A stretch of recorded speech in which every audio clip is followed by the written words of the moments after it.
Video देखते हुए break आए, मजा नहीं आता। अभी डाउनलोड करें तक ऐप। क्या अमेरिका और ईरान जंग की तरफ तेजी से बढ़ रहे हैं? खतरा तो ऐसा ही दिख रहा है। जिस रफ्तार से इन दोनों देशों में तनातनी है, उससे यह साफ साफ लग रहा है कि दोनों देश जंग की कगार पर आकर खड़े हो गए हैं। देखिए, एक तरफ दुनिया का सबसे ताकतवर मुल्क अमेरिका और दूसरी तरफ मुस्लिम देशों में बेहद ताकतवर ईरान। इन दोनों देशों के बीच तनातनी तमाम सीमाएं पार कर रही हैं। दोनों देश सीधे सीधे एक दूसरे के सामने खड़े हो गए हैं।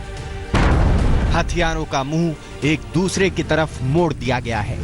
ईरान का सबसे बड़ा चेहरा अयातुल्ला खुमैनी अमेरिका को धमकी पे धमकी दे रहा है।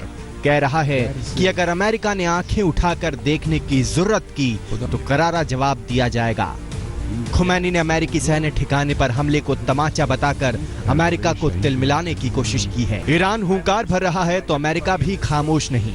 डोनाल्ड ट्रंप ने तेहरान को बता दिया है कि अगर जंग के रास्ते पर आगे बढ़ने की उसने जरूरत की तो अंजाम क्या होगा, अमेरिका इसकी कतई चिंता नहीं करेगा। यानी कि अमेरिका और ईरान दोनों तरफ से पूरी मोर्चाबंदी हो गई है। ईरान बदले वाला लाल झंडा लहराकर दुनिया को बता रहा है कि अमेरिका को सबक सिखाने के रास्ते में किसी भी हद तक जा सकता है, उसे अंजाम की परवाह नहीं। अमेरिका को लेकर ईरान में किस हद तक की नफरत है, ये कासिम सुलेमानी के जनाजे में दिख गया था। कासिम सुलेमानी की आखिरी विदाई में जन सैलाब उमड़ा था। उस सैलाब में सिर्फ और सिर्फ अमेरिका विरोध की आवाजें गूंज रही थीं। सुलेमानी के जनाजे के बाद ही ईरान ने अमेरिकी सैन्य ठिकानों पर हमला बोल दिया था। अब पूरी दुनिया इन दो मुल्कों के टकराव के नतीजों से सहम गई है। अमेरिका की तरफ से अगर फिर से कोई जवाबी हमला होता है तो जंग बढ़ने की उम्मीद है। पूरी इंटरनेशनल कम्युनिटी का यही मानना है कि जितनी जल्दी हो सके शांति और अमन की पहल की जाए और दोनों देशों के बीच किसी किस्म की बातचीत से यह मामला सुलटाया जा सके। कैमरा पर्सन अश्वनी हेलन के साथ दिल्ली से अभिषेक भल्ला, आज तक। ईरान अमेरिका की तनातनी खतरनाक मोड़ ले रही है, क्योंकि बात अब चेतावनी से आगे बढ़ते हुए अटैक और काउंटर अटैक तक पहुंच चुकी है। ईरान ने अमेरिका के सैन्य ठिकानों पर मिसाइल दागकर यह बता दिया है कि दोनों मुल्कों में से कोई भी पीछे हटने को तैयार नहीं। इराक में अमेरिका के 2 सैन्य ठिकानों को निशाना बनाकर ईरान ने जंग की लकीर खींच दी है। ईरान के ये हमले इस बात के सबूत हैं कि दोनों मुल्क की तनातनी अब खतरे की सीमा तक पहुंच चुकी है। ईरान ने इराक में अमेरिका और गठबंधन सेना के 2 ठिकानों पर बैलिस्टिक मिसाइल से हमला बोला है। जिन 2 ठिकानों को निशाना बनाया गया है वो अल असद और इरबिल हैं। अमेरिका ने इसकी पुष्टि करते हुए कहा है कि ईरान ने कल शाम 5:30 बजे इन हमलों को अंजाम दिया। हालांकि हमले में कितना नुकसान हुआ इसका अंदाजा अभी नहीं लग पाया। इस हमले के बावजूद भी अमेरिका ईरान को ईंट का पत्थर से जवाब देने का इरादा जाहिर कर रहा है। अमेरिका लगातार कह रहा है कि सुलेमानी को मौत की नींद सुलाने का उसका फैसला सही है। ईरान के हमले में नुकसान का ब्यौरा नहीं आया है, लेकिन ईरान का दावा है कि हमले में 80 अमेरिकी सैनिकों की मौत हुई है। आंकड़े चाहे जो हो, लेकिन ईरान जिस अंदाज में आग उगल रहा है उससे साफ है कि ये जंग दुनिया को भारी पड़ने वाली है।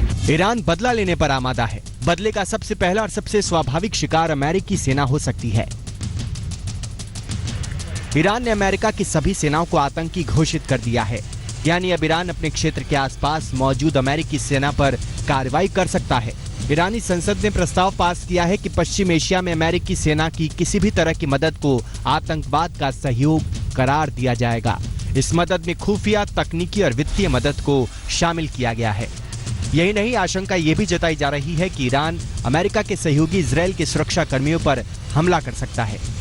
होर्मुज की खाड़ी में तेल टैंकरों और सऊदी अरब के तेल ठिकानों पर हमले करके अपने बदले की कार्रवाई को अंजाम दे सकता है। संभावना तो ये भी है कि ईरान इस काम में हिजबुल्ला और हूती विद्रोहियों जैसे उन गुटों का इस्तेमाल कर सकता है जिन्हें सुलेमानी ने तैयार किया है या फंड किया है।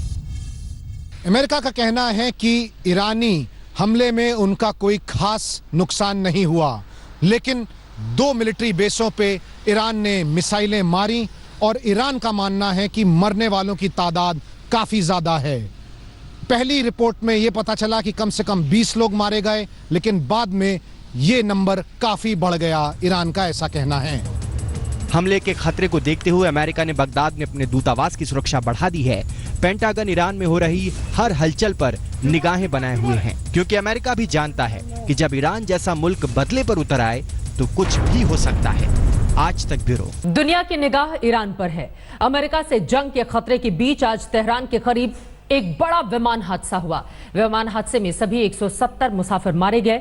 मरने वालों में ईरान के 82, यूक्रेन के 11, कनाडा के 63 और स्वीडन के 10 निवासी शामिल थे। ईरान की राजधानी तेहरान के पास सुबह सुबह वो विस्फोट हुआ जिससे पूरी दुनिया चौंक गई।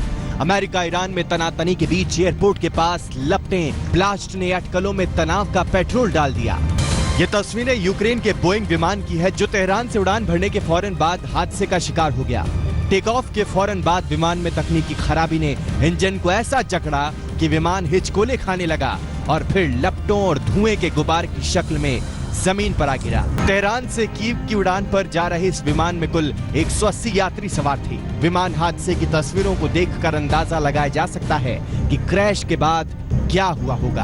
हादसे के बाद पूरे तेहरान एयरपोर्ट पर हड़कंप मच गया। ईरान और अमेरिकी तनातनी के बीच विमान हादसे की खबरों से दुनिया चौकन्नी हो गई। चंद घंटों पहले ही ईरान ने इराक में अमेरिकी ठिकानों पर मिसाइल से हमले किए थे और उसके बाद तेहरान में विमान हादसा। तेहरान से कुछ विमान कंपनियों ने अपनी उड़ानें रीशेड्यूल कर दी तो कुछ को डाइवर्ट करना पड़ा।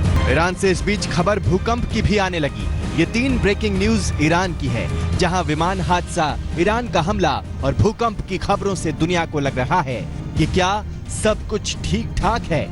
आज तक ब्यूरो।